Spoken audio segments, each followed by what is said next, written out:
me move on to discuss Dak Prescott coming out in support of Mike McCarthy. Shocking news there. I mean, who would think, you know, the quarterback is going to come out in support of his head coach, who's still right now, his head coach. Such a shocker. But yeah, Dak Prescott came out and in belief, I guess in a vote of confidence for Mike McCarthy. We know Mike McCarthy right now is on the hot seat with what the Cowboys have been this season and what they have not been able to accomplish in his tenure, and that is to reach the NFC Championship. In fact, they've only won one playoff game in his tenure, despite having 3 seasons and back-to-back 12-win years, and they haven't really accomplished much. It's been really poor, honestly, in terms of their production in the playoffs. Their one playoff win under Mike McCarthy came against an 8-9 Buccaneers team that scraped to a division title. So not the biggest, not the hardest playoff game to win. Not saying it's a gimme. It's never a gimme to win a playoff game on the road as they did, but it was an 8-9 ball club. It wasn't really a playoff caliber team. And quite frankly, that's something the Cowboys have not been able to accomplish just in general in Dak Prescott's reign as the quarterback for the Dallas Cowboys. He's been for the Dallas Cowboys now. This is, it almost makes me sound old saying this, but this is Dak's 9th season as the Cowboys quarterback, and they've only won 2 playoff games in his tenure. He's about to be 32 in July, and he's only accomplished 2 playoff wins. And as I said, one of them came against an 8-9 Buccaneers team. And then the other one was a wild card win over the Seahawks at home. Then they went on to lose to the Rams, who ended up going to the Super Bowl that year, the year they lost to the Patriots 13-3.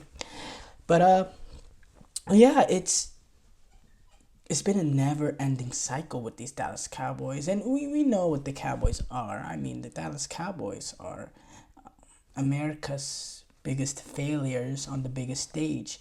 They always disappoint, and and this, quite frankly, look, Mike McCarthy now, they're 5-7. I do have to say, he did win back-to-back 12-win seasons, and I think he's an average or a little bit of above average coach. Don't get me wrong, yeah, but the Dallas Cowboys right now, they need someone that can elevate them over the top, and I don't think Mike McCarthy is that coach. I think you put Mike McCarthy on a team like the Chicago Bears, I think he can make them immediately much more of a dangerous outfit than they are right now, because that's a team with some quality. He's away from the whole circus that is the Dallas Cowboys, and he has a chance to develop a rookie quarterback like Caleb Williams the same way he was able to do in Aaron Rodgers. And I like that prospect of him going to a team like Chicago, with a foundation now of players on both sides of the ball, and it's just the fact that it's away from the circus that is the Cowboys. But in the Cowboys, I just think it's run course. He's not a player. He's not a coach that can lift them over the top. He doesn't really fit the whole Cowboy aura. And yeah, Dak Prescott, he shared some really good comments about Mike McCarthy. No surprise there. He said, "I believe in him wholeheartedly. I don't want to necessarily get into the nuts and the screws of it all, obviously, but I think he definitely deserves a chance, another contract, and the chance to coach this team amongst the more influence. On his terms may be a good way to see it, but I wholeheartedly believe in him." And he dropped the interesting nugget there where he said another contract and a good coach to in another and a chance to coach this team amongst more influence on his terms, maybe a good way to say it. That led to Mike McCarthy coming out and disagreeing with Dak Prescott's claim about that influence that he had, which no surprise there, obviously. Mike McCarthy, when he was asked about it, he said he has the most input he has ever had as a head coach in Dallas compared to Green Bay, and he's not sure what Dak Prescott means by needing more influence on his terms. Let's be for real. Mike McCarthy has to say exactly what he's saying there because, look, for Mike McCarthy is employed by Jerry Jones. And for him to, come out and basically, if he agrees with Dak Prescott, he's essentially disagreeing with his owner, Jerry Jones. He's going against his owner, Jerry Jones. Mike McCarthy can't do that because he's on that he's already on the hot seat right now. Dak Prescott can because he just got a, $60 million a year contract, and he has the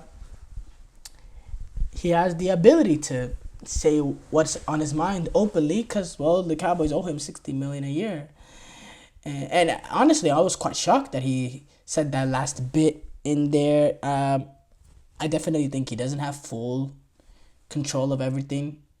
Jerry Jones has a lot. Jerry Jones does a presser after every game, goes on a radio show after every game. Jerry Jones is the most involved owner in the history of sports, in American sports, I have to say.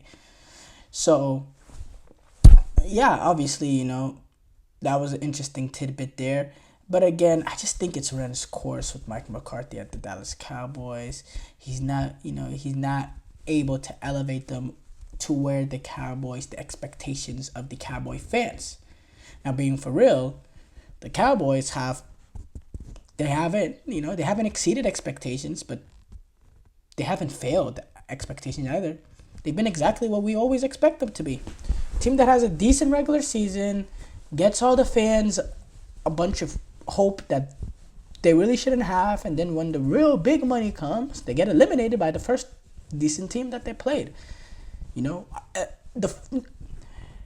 The Dallas Cowboys have been eliminated by the first decent team that they played in the last 6 years or so. I mean, it always happens. The first decent team that they played, let's go back. Let's forget that first 10 year of Mike McCarthy where everything fell apart. Dak ended up getting injured, all that. Let's go move on to that next year. They get past, they win the division. I believe they had a 12-win year, right? And then they take on 49ers first round. First decent team that played, they go home at home. Second time around, finish 12-5. They don't end up winning the division because Eagles have a remarkable season, so they have to go on the road, take on the worst division winner, the 8-9 Buccaneers. Can we say that's a decent team? No, I'm not giving that to them. That's a game that they should have won. And they won, they blew them out, and their kicker missed like 6 PATs or something. Like, it wasn't even a factor, the fact that he missed, that he missed 6 PATs or 5 PATs or something of that. Like, they were just way, way more talented than the Buccaneers. Way better team, And then the first decent team they played that playoffs, the San Francisco 49ers, they go home in an embarrassing way. They only put up 12 offensive points and lose to a rookie quarterback playing to a rookie quarterback. Mr. Irrelevant Brock Purdy in his first season beats the experienced Dallas Cowboys with Dak Prescott and Mike McCarthy at the wheel that's won a Super Bowl before. Like, it was an embarrassment.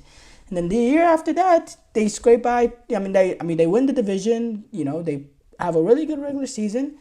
They play these new up-and-coming Packers. And guess what? They lose to another quarterback playing in his first playoffs. And this time was a quarterback making his debut in the playoffs in Jordan Love. And he goes into Dallas and he throws an absolutely, just throws a party, just completely destroys that Dallas Cowboys team. They put up 48 points. He goes 16 of 21 for 272 yards for 3 touchdowns. They can't stop Aaron Jones, who ends up averaging 5.6 yards a carry that game, gets 3 touchdowns, has 118 yards. Just got completely trounced. They were down 27-0. late in that second quarter. 27-0. The game was over in the second quarter. And then this year it's all collapsed. They're still 5-7, and I guess they're mathematically still alive to make the playoffs with their last two wins that they had against the Commanders and the Giants. But let's be for real, they're not getting into the playoffs. They only, their only chance is to get in as a wild card, and that's not gonna happen with how the wild cards are looking like right now. That's my deal. This is my thing with the Dallas Cowboys. I mean, they always disappoint, and I just think it's good for both sides. I struggle to think whether or not Mike McCarthy will get another job, will get a third job. He's a little bit on the older side of things, and it will be a little bit difficult for him because he's not a, let's say, he's not a sexy name on the market. Mike McCarthy is not someone that you look. He's not a Bill Belichick or a Deion Sanders or anything like that. Is a coach that'll come in, and there's that fine. He has a very high floor but a pretty low ceiling. And maybe that's what a team. Maybe that's something that Chicago needs. I think Chicago could really use a Mike McCarthy because, well, their ceiling in terms of the coaching that they've had in the past few years has been really, really low. Really, really, really, really, really. No, not the ceiling. The floor has been really, really low. So instead of going for a coach that has a high ceiling, could potentially bust, just go for the coach that you get consistency from. So I think the Bears, obviously, if you can get Bill Belichick, that will always be priority number one. But I think Mike McCarthy deserves a job before Deion Sanders, who's never coached at the NFL level, period, full stop. This is just my personal belief. And as far as the Dallas Cowboys, I mean, they're always going to be a mess. For them, they should go for Deion Sanders. Make that a mess, even more of a bigger mess. Come bring in a guy, a star player that used to play for you, that has all the gravitas and the aura and all that, but does never coach at the NFL level. Bring him. You probably won't be able to get a son because, well, you're paying your quarterback $60 million. But, Bill Belichick, that's an interesting one. Does Jerry Jones want to do that? Does Bill Belichick want to coach under Jerry Jones? I don't know about that one, but that's also an interesting conversation to have. And yeah, we'll see what the Cowboys do. But I'm really struggling to find any pathway that McCarthy returns as the Dallas Cowboys coach next season.